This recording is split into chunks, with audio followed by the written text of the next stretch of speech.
There's been a lot of talk about AI and what it's going to do and how it's going to affect things and all that. A lot of worry, a lot of speculation. But I got to tell you, AI is here, has been here, and it's just going to get more and more entrenched. And it's a concern as a tool to use to help be more efficient and use it as a workflow, helping to find answers, helping to sort thoughts, all that stuff. I think that's pretty awesome. And it can really help speed up a workflow. It can really help just organize things in a way that could otherwise take a lot of time. So there's a lot of benefits there, definitely. And I've played with and tried out different things on that. And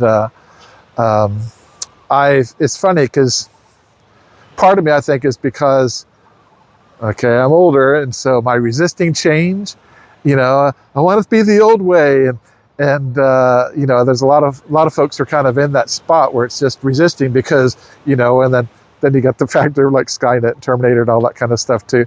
But, as we go through, there's been so much talk about it. And when I consider myself and where this is coming from, I think there might be a little bit of resistance to change, especially if it's like, it's so talked about. It's so, wow, it is. There's an energy and a push on it that makes you feel like you are a bit of a loser if you're not embracing it, or that you're already way behind and you're going to get lost if you don't figure it out soon and all that. And there's a lot of push, especially in those kind of areas, which is really interesting because that kind of stuff is often really telling what's really going on behind the scenes. And then my older person conspiratorial theories start kicking in and say, what is going on here? Anyway, it's so to put all that aside as I sort through this, I think, okay, there is a little bit of that going on, but there's more than that because, we've had, autocorrect with our cell phones and suggested things here and there and text to speech. And we've had, a lot of things which have used AI for a long time, for years and years. And, in a more subtle way that we're okay with, especially in the increments that it's been. But now there's been such a push to, jump on the AI bandwagon. You got to get in there. You're missing out. You're not doing all you can be, whatever the slogans are. And it's everybody's kind of path to figure out what they want to do on that and how scared they want to be about that. But it is kind of a concern, I think, to just, like a lot of things that are pushed really hard, if there's an extra level of push, of coercion, of a feeling of that, of feeling of manipulation, then it's definitely worthwhile to take a look at it, examine it, kind of keep an eye on it, because so many times things are not what they seem, or there's some other story behind the scenes. And that's so true in our world of money and control and power and all the things that go on with that. So again, that's kind of in the conspiratorial area. But here's something that I really think is a big concern, is that just in the world of, say, consumerism, in the world, I'll talk about it as, like in the social medias, Facebook, Instagram, TikTok, YouTube, there is a lot of algorithm being applied, which is basically using AI, using advanced computer functions to try to figure out different things. And the algorithms often, they're so talked about now. I don't think we ever used algorithm as much as we do now in our daily speak. But to try to figure out what the consumers want and, place ads accordingly, but also feed content accordingly. And a lot of times I don't know about you, but I hear this awful lot where it's not always what we want as consumers. There are a lot of folks who are really getting kind of disgusted as viewers of YouTube, of TikTok, of Instagram, of Facebook, in that it's no longer providing the stuff we want. I got into Facebook in 2008, I think it was, and at a time when I really needed that, just because I felt really isolated and cut off, and it put me back in touch with people that I knew from, from church, from college, from camps, from growing up, from high school, from college, all that. And it helped me feel connected, and I really needed that at the time. And that was beautiful and wonderful. Last night, I went to just scroll through Facebook as I do, and I had to go through 22 entries that were not people before I got to one of my friends. And then another 26 before I got to another entry that was from a friend. And then another 18, I think it was, before I got to another entry that was a friend. And then only 6, only 6 before the next entry that was a friend. So that's a lot of math. I want to say it's about 70 or something like that to see 4 different posts from friends. And I've got a pretty fair batch of friends from all my yesteryears. And by the time I got to that, well, actually long before I got to that, I think it was after I finally got to the first person that I saw that was on my friends list and the content from them, I had to go through so much to get there that that's what prompted me to, what in the world, let me count. And so I counted. And there's an increased dissatisfaction in from what it's supposed to be to what it is. So I go to Facebook to be in touch with my friends, and I can't get to my friends unless I'm to search each one of them out and go directly to their page to find out what's going on, because the content that they push, what's going on in their lives, that whole thing that is such a big part of Facebook, I think. I kind of suspect it's kind of why all of us got on Facebook, but that is no longer really available. In fact, it's not only not available, it's like, it's as if it's kept away from us almost. Like, it's like, go this way, no, go that way, over here, no, over here. And it's, well, it's not even like that, but it's like we're going, and it puts us in that same sort of scrolling, doom scrolling, what have you, that we see in TikTok and Instagram a lot of times, where we're just scrolling through the stuff kind of mindlessly, hoping for some little tidbit, some little nugget of something that's like, oh yeah, I know them, or oh good, it's good to see how they're doing, or oh, this is really useful, or that's really funny. And so we're going through all this stuff, and we're just, again, it sounds like conspiracy theory, but as we get older, it's like we realize, it's not like, but we realize that more and more there's stuff behind the curtain there that is actually more than it appears, and I don't want to get embroiled in that kind of thinking, just become paranoid and all that stuff, but it can make you feel used and just taken advantage of, where, hey, there's this thing, I'm trying to connect with my friends or see what's up, see what pictures they're posting, and I'm having to scroll through all this other stuff that's not related to me. And it may, because of people, hey, use these hooks, use this stuff, it catches your eye and it catches your attention, and you watch something and go down some rabbit hole, and you realize, this is not why I came here. And so you feel kind of fed up with it. That's the kind of feeling I'm getting from a lot of people, is that people are just really fed up with the fact that they can't get to what they want, which is the humanity. And even in YouTube, I've seen lots of videos about AI and how amazing it can be in making stuff lifelike. And even at kind of early stages, there's some pretty wild advances on that, where, it can take somebody's likeness of their voice and just, it can seem so real. And there's, of course, a lot of worry, will you get calls from your friends or family, and, they'll be in help or distress, or, what's the liability if some likeness of you and the sounds like you is saying things.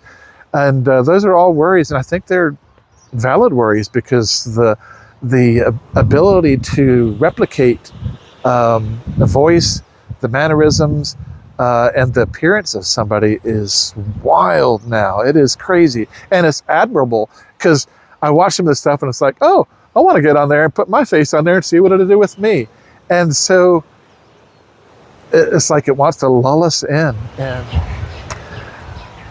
I've seen a number of videos where it's somebody I find very interesting as far as their insight, their perspective on things. And I go to their video, and it's like a montage of different things. And it's their voice, and then I'm realizing it's not their voice, and it's being purported as if it's coming from them. And I drop it and go to something else, and I find something else where similar sort of thing, and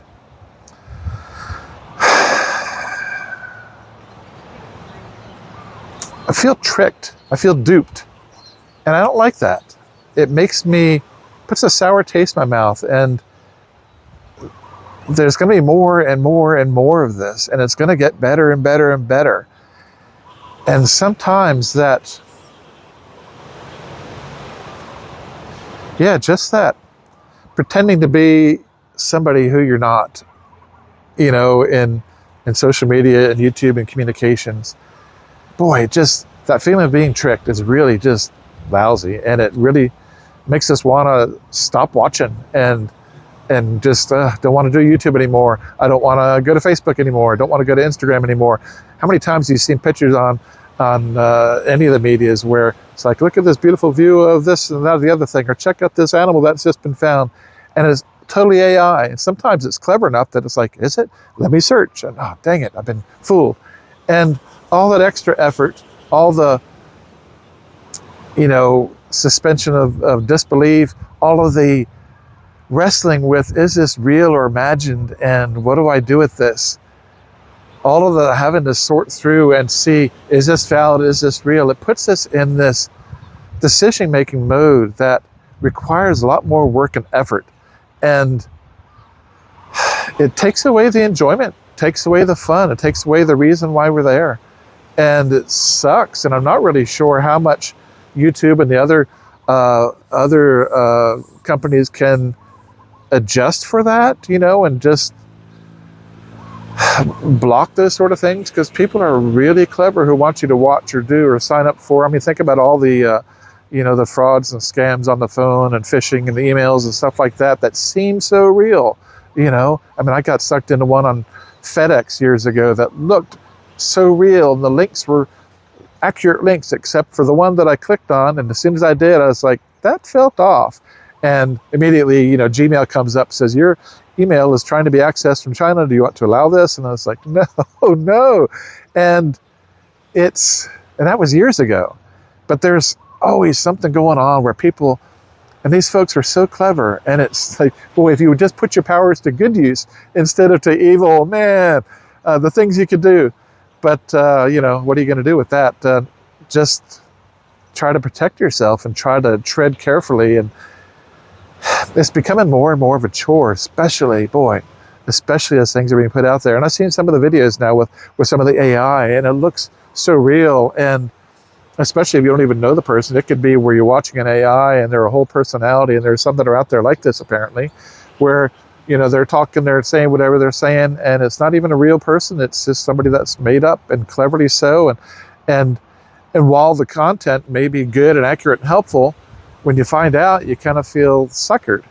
And I don't know, it makes us want to stop enjoying these things that we came to for enjoyment, for distraction, for help, for whatever. I mean, YouTube and Instagram have been such a great source for me for relaxation, for learning, for growth. And some of the stuff now is difficult to tread through and find your way through and navigate. And that's concerning, especially as somebody who wants to also be in the area of creating content. It's all rather concerning. And I do find myself really appreciating content like this, which you're watching right now, where it's just regular folks in a very simple sort of format, nothing overly produced, and it's just real talk, real thoughts, real insight. And to a certain degree, all the people walking in the background, the waves and all that stuff, I guess could be duplicatable by AI. I don't know how to what degree people will try to do that. But I imagine a lot of that become more and more just a little plug-in. You push this and insert people, insert this, insert that. And it'll be easier to just do, and it'll just make it harder and harder to really know, hey, is that my person or not? And that's concerning, both as a consumer and someone who creates things and shares. And even some of the channels that I really like that do adventuring, sailing, things like that, there's sometimes if it gets too polished, it's not as much fun. And I really find myself being drawn to the ones that are more raw and more real. And I guess that's it. I think we're at a spot now where we just want real. We want real. We got everything bombarding us everywhere all the time. That's not real. It keeps us in a distracted state. It is stuff that doesn't matter. It keeps us frazzled and keeps us, you know, just upset, and it keeps us confused. And we're having to always figure out what's real and what's not, what's true and what's not. And that gets really old. And I just see it, how it's probably going to get worse and harder. And I'm not sure what to do about that. I do think there's definitely a place for just regular people talking about stuff. And I like that. But I want more than just that too, you know, as a consumer. And I'm not sure what the future will hold on that one.